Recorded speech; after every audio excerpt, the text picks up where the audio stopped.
Hello, welcome back. I'm Scott. And I'm Allison. And today we're jaw-jacking with Jarhead and Ginger.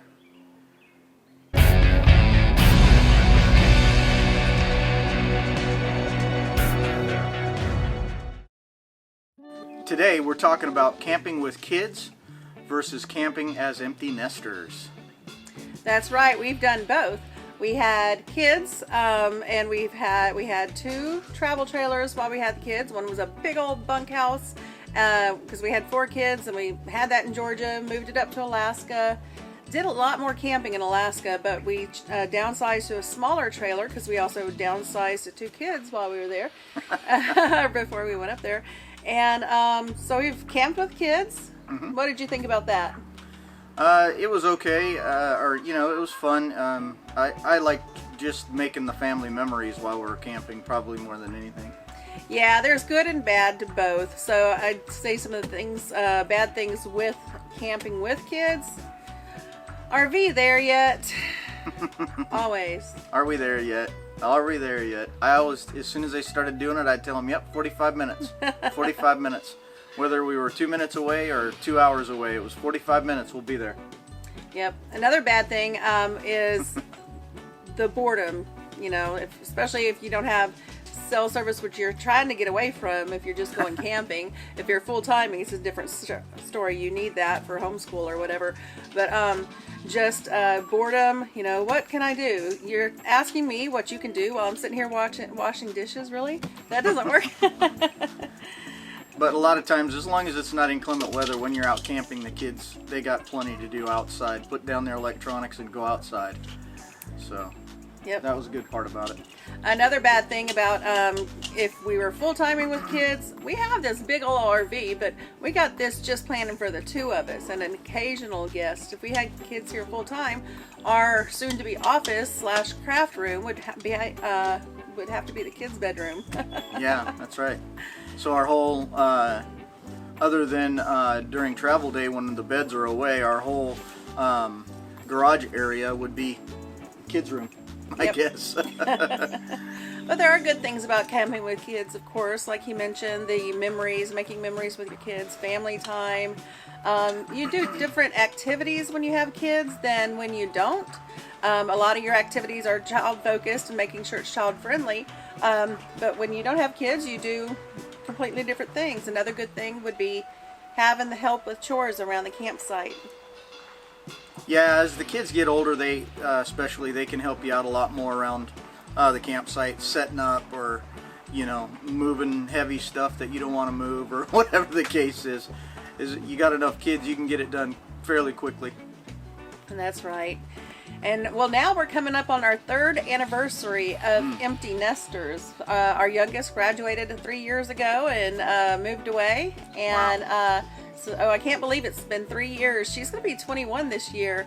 In a few days. Yeah, in a few days. And we're up here in Washington to see her, and she's going to Vegas. Thanks, Sarah. But yeah, the good thing about being an empty nester. Well, let's start with the bad first. Okay. We miss our kids. We miss having kids around. Nah, I don't know about that.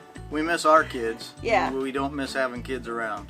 Yeah, another bad thing is when you're not camping with kids, other people's kids can be quite annoying sometimes. Just some. Most of the time they're good and everything. But the other day I was trying to get Scott backed in, and there was kids riding their bicycles right in the way. I told them to go away, and they were just constantly, talking and getting in the way, and just I had to tell their mom. I finally stopped the RV and I put it in park, and I said, tell those kids to go away so I can move. I'm not moving until those kids are gone. Yeah. They were all over the place.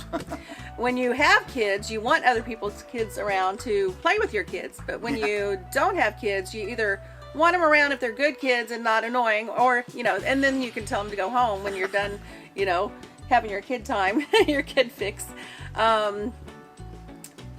A good thing about empty nesting that we have experienced is it's a lot cheaper when there's just 2 of you. And Yeah. when you're not having to do all those extra activities to entertain the kids, all those extra groceries for Yeah. those growing bodies. Extra dishes, extra laundry, extra everything. Yeah. You boil it down to hardly any, hardly anything. Yeah. As far as all that stuff goes. Yeah, and while we don't mind hanging out with kids, like we said, if they're not annoying, it's a good thing about being empty nesters. You can go to an adult-only campground and get away from all the kids if you want to. Yeah, so they say. I don't know. I've heard of, or I've seen some videos with the 55 plus campgrounds, and people come in with kids and they get treated bad, which is unfortunate. That doesn't need to happen that way. But so I think the 55 and over isn't a real hard, fast rule. They will let you into the adult parks, some at least, with kids, but not very many people have a good time there with kids because they're not geared towards kids. Yep. So. Another good thing is you can wear whatever you want when the kids aren't home, including nothing. That's right. So clothing optional in your house if you don't have any kids. If you have kids, you kind of can't do that so much. Yeah, you might want to work on those blinds, though. Make sure that they're all down, depending on how you're planning to dress for the day. Don't want to wake up and give the neighbor a show out the open blinds, that's for sure. So what about you? Would you rather camp with kids or without? Of course, if you've already got your kids, you can still camp without kids, because we did that. We had we went to motorcycle rallies and the kids hung out with family or friends. That's right. So what do you prefer to do? Let us know in the comments how you camp. Also, if you have been empty nesters for a while and now you have some grandkids that come along with you sometimes, how do you adjust to that? Going from no kids for so long in a camper and now taking a grandkid or two or three or whatever. How we're curious to see how that might look. I think how it looks for us is we use the Happy Jack system here, and we put the bunk down and we have a couple of, it's a queen size bed, so you can put 2 or 3 little kids up there pretty easily. Yep. So that's how I think ours will end up going. And hopefully we'll give that a trial run in October. We're going to be going through Georgia and hopefully seeing our grandson and letting him see our new home. And then in December, we're going to have a baby. Well, we aren't. Our daughter is. So we're going to have another grandbaby this December. That's right. So not long down the road, and he or she will be able to come with us also. Splitting that firewood. That's right. Splitting the firewood. Making the s'mores. Yeah. We don't eat s'mores when it's just us. We gotta have some little kids around. Borrow some kids for some s'mores. Yeah, that's what we need, is an excuse to make s'mores. Well, that's all for today, folks. Please make sure you're subscribed and let us know again how you camp with kids or without kids, what you prefer. That's right. And why. That's right.